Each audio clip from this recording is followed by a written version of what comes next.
Yo, what is going on, guys? This is Achilles here, and this is gonna be my first YouTube video.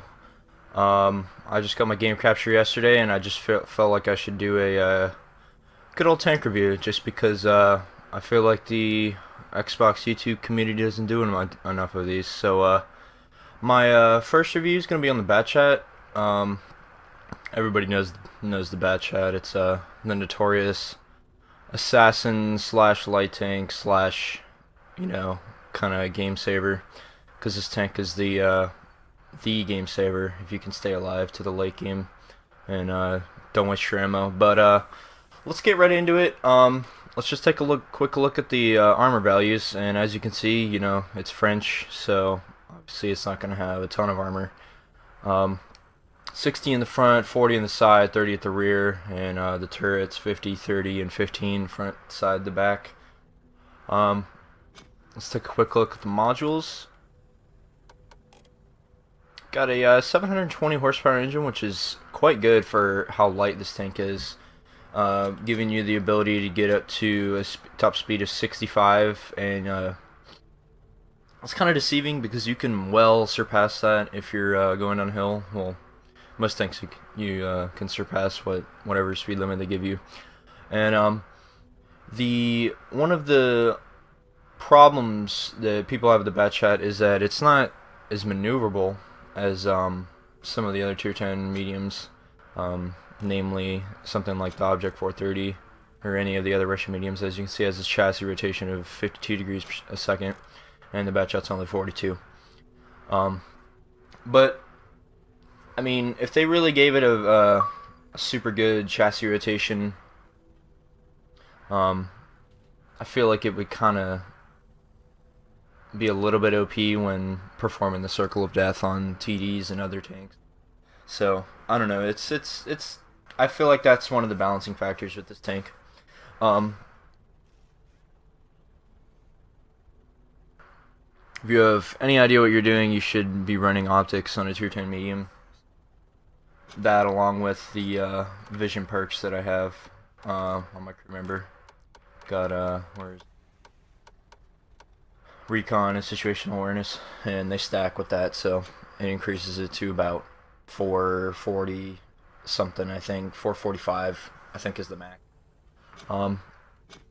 You're looking at only about 1800 hit points. There's no value, but when you see the gameplay, it will be 1800, which is the lowest for all of the tier 10 mediums, but no surprise, it's French. Yeah. Turret rotation 38 degrees, not the best, but it's not super slow. The rate of fire, you can't really, it's really deceiving because it's an autoloader. So yeah. Let's take a look at the gun. So it's 105. The rate of fire again is deceiving because it's an autoloader.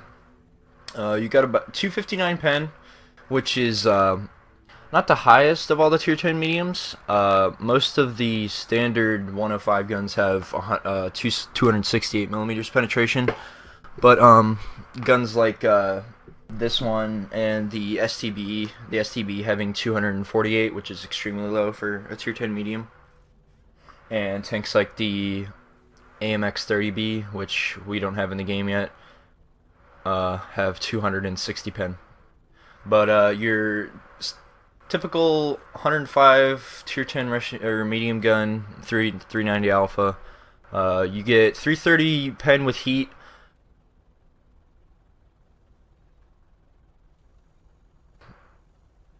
And then high explosive. If you run a clip of high explosive on the Batchat, I don't know what you're doing. Aiming time 2.7 seconds. It's an agile medium, as you would think, but you're not really going to be sniping in this tank unless you have a good spot where you have flanking shots on people and they cannot see you. So then you'll have plenty of time to sit still, aim, and get your shots down. Along with that, the awful accuracy of 0.37. It's manageable.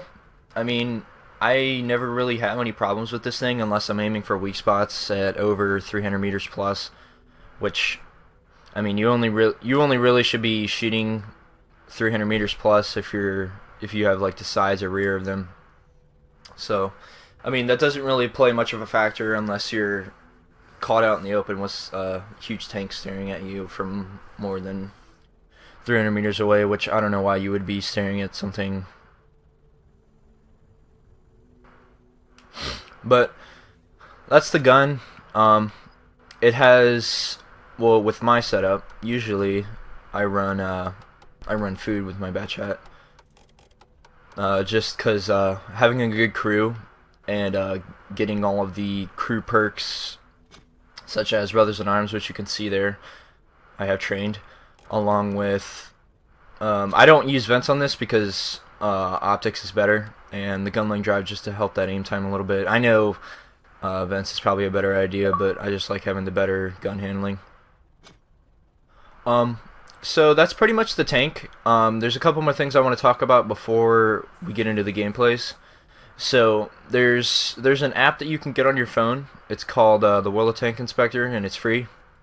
And it's pretty much a like the tank inspector you see on PC, but it's mobile, and you can look at armor models and effective thicknesses and stuff like that. And there's a couple things I've discovered about the Batchat in terms of spaced armor. So if you can see these two little armor plates right here, right next to the driver's hatch, and they go back to about where that diagonal seam meets the side of the tank, that's all spaced armor. So if you get shot with heat rounds, and it's concurrent on the other side too, right there. If you get shot with like a heat round or an HE round, it won't go in, which is really nice because this thing suffers a lot from getting penned with HE if they ever decide to shoot you. Another huge thing is that these little armor plates that go over the back drive wheel, you can see the seam right there with the main armor. That entire like mud flap, I guess you could call it, is spaced armor. So say there's a building right next to about, say I'm pointing my tank out like this, and there's a building right at that seam. They can shoot that all day long, and as long as you don't expose too much of the rear of your tank, you can side scrape in the Batchat, and the spaced armor just eats shots, and they never get any damaging hits because of spaced armor. So yeah, that's that. Let's get into some gameplay.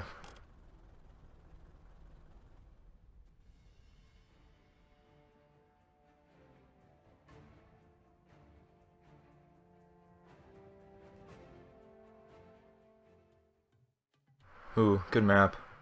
This is probably my favorite map for the Batchat, just because there's a ton of cover. It's really easy to run away, and that's one of the things you're going to have to master when playing a tank of this caliber. You have to know when to get out. This is not something that you want to be stuck out in the open. You know, you're on a flank by yourself, trying to hold it down, unless you know that you can you can deal with whatever is around you. And as you can see, this is a pretty good game. There's only 5 tier 10s on each team. This is the assault variant, so what I'm pretty much just gonna do is gonna be playing this area. See if I get some teammates to follow me. And what you want to do with the Batchat is, the most important thing is to stay alive. You are absolutely vital to your team if you can stay alive, because this tank is the late game cleanup tank. As you can see, there's 5 shots in yellow right there. So the 390 alpha combined with 5 shots is a total of 1950 average DPM in each shot, or in each clip.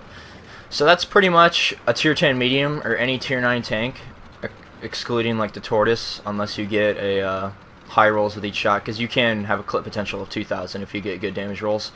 But that's you relying on Stalin giving you rights to do so. So as you can see, I'm just kind of gonna set up a ambush here As you can see, I have a Leopard with me, so I'm not really worried about getting overrun here. There is only 2 of us, but as you can see, here's our first victim. And I always want to focus Batchats first, because they're extremely dangerous. As you can see, the Leopard just shot the spaced armor there.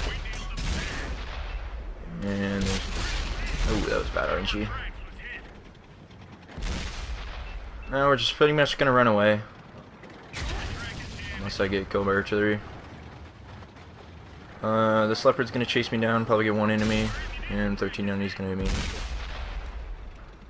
Nope.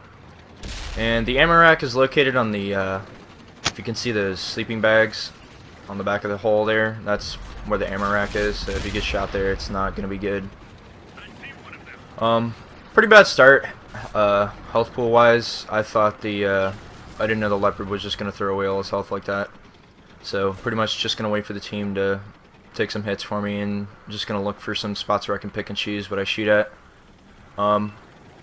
You really don't want to take hits. You really want to master the art of trading in this tank. Taking hits in this tank is really bad since you have such a low HP pool. So preserving that HP for the late game is extremely important. I just did a really poor job of it, relying on my teammates. You can't really do that much in pubs unless you know the player or whatever. As you can see, I'm not really taking any chances of getting shot, making sure he's not looking at me before I shoot.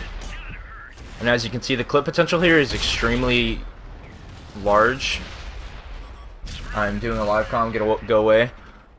And as so the reload here is pretty long. If you have a good crew, you can get it down to about 36 seconds. If you run food, like 36, or if you don't run food, like it'll be about 37.5 or something like that. But since I run food, it's about 36 seconds along there.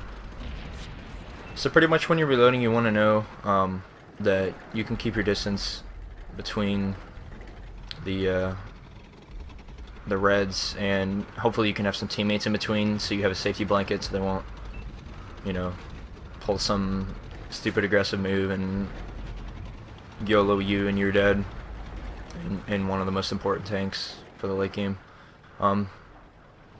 Yeah, nice. So pretty much what I'm going to do here is look for some side shots. I can see my 2 teammates are really weak here, but these tanks right here are really focused on getting these guys dead. This Conqueror doesn't know I'm here, so I'm going to try to aim for some drive wheel shots here. Now that he's dead, they're all going to focus on me, so I'm going to back up. Make sure I don't die, unless this T-57 kills me. Let me see if I can get a shot off on this. Yeah, that was stupid. You can't really hit shots on the move with this thing unless you get really, really lucky. As you saw before, the accuracy is really nothing too special. This definitely is not a Leopard 1 by any means. That tank's gun is amazing. The Leopard 1 doesn't have the clip potential, so I guess that's a good trade.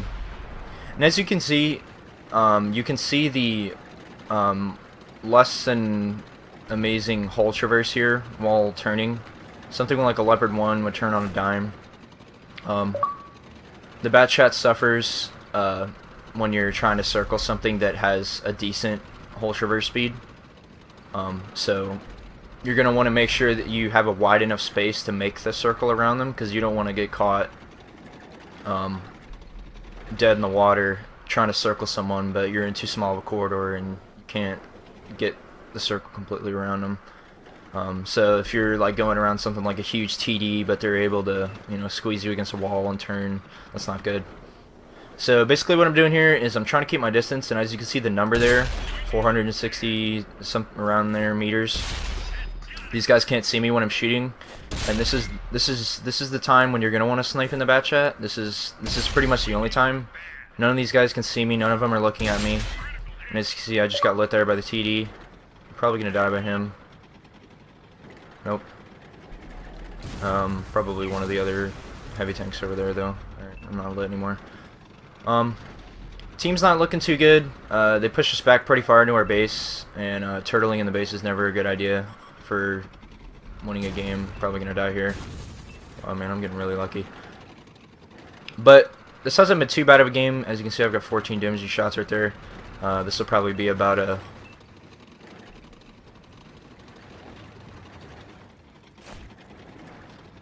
I'm just gonna kind of see what my teammates do here. We're playing Assault, so we're on defense, so I'm in no hurry to go push the base or anything, but they're kind of in my spot for shooting these guys over here. I like to kind of sit on this ridge in a Batchat or any medium tank right here, and you always have side shots on these guys over here. Pretty much just gonna play the waiting game, see if I can get some shots here like the size 8. Snapshotting isn't the best in this thing, as you just saw right there. You saw the aim time, but see if we can kill a Stevie 7. A nice roll there, and got the kill. Oh, gonna go for another reload, and you just gotta make sure you have some teammates in between you, and that you stay unspotted when doing this. 4v5, and our 1390's AFK, so I guess I'll just use him as a offside scout that isn't gonna move. So I'm just gonna run away to my other teammates and reload. I might get lit here, hopefully not. Okay, good. If I get lucky, I can get around this ST1 and dump my mag and get behind him and get up in these sand dunes over here and potentially get some flanky shots on that T95, because I'm counting tanks right now and I see the IS-8 and the T95. I have no idea where the E75 is. If he's around this corner somewhere. So, well, that just kind of screwed me. Oh, wow, wow. That was really lucky. Let's see. That was kind of a bad shot. I shouldn't have really taken it. But my logic there was he was backed up on a slope, and the upper plate of the ST1 is penetrable by any gun with over 240 pen if he's looking directly at you. But unfortunately, I hit the driver's hatch, which is actually thicker than the upper hull itself, so that wasn't good. But looks like we're gonna lose this game. I'll talk to you guys when the game's over.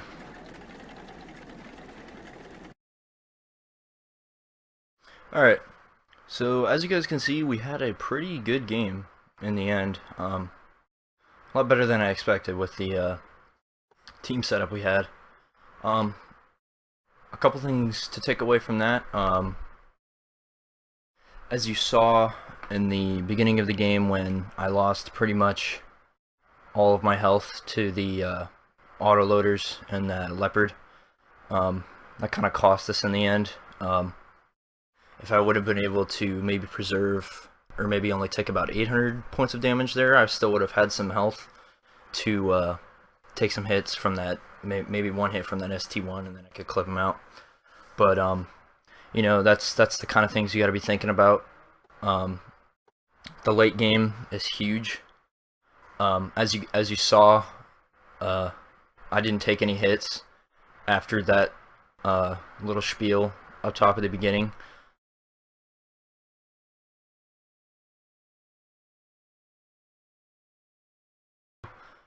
That was a really bad trade at the beginning, and you shouldn't be doing stuff like that in tanks with no armor and low hit pools. Another tank that's similar to this, you should be playing in similar playstyle as the Leopard, so pretty much the same thing, it's just you don't have the autoloader. But as you can see, you saw the damage output of the Batchat that game. If you look at the rest of our team, pretty much only the Foch had a good game. Pretty much everybody else, this Leopard, the guy that was with me, I don't know why he kind of threw away his health pool, but you know, it happens. This Foch had a decent game. The gun on that thing's pretty nasty, but yeah, got the high caliber, and considering we used food, we still made a pretty decent profit of 40k silver almost and XP, which is pretty good. But yeah, so that's pretty much the Batchat in a nutshell. I don't know if you guys want me to make another follow-up video with more Batchat tips or whatever, because this is pretty much one of my most played tanks. I have 642 battles in it, 65% win rate. Average about 3.2k damage a game, which is really good. So this is probably my favorite tank in the entire game. So that's why I wanted to do it first. And I'm sure you'll see more videos of it. So thanks you guys for watching. Leave a comment, like, subscribe. Just starting YouTube, so gotta work through the rough patches here. So just thanks you guys for watching, and I'll catch you next time.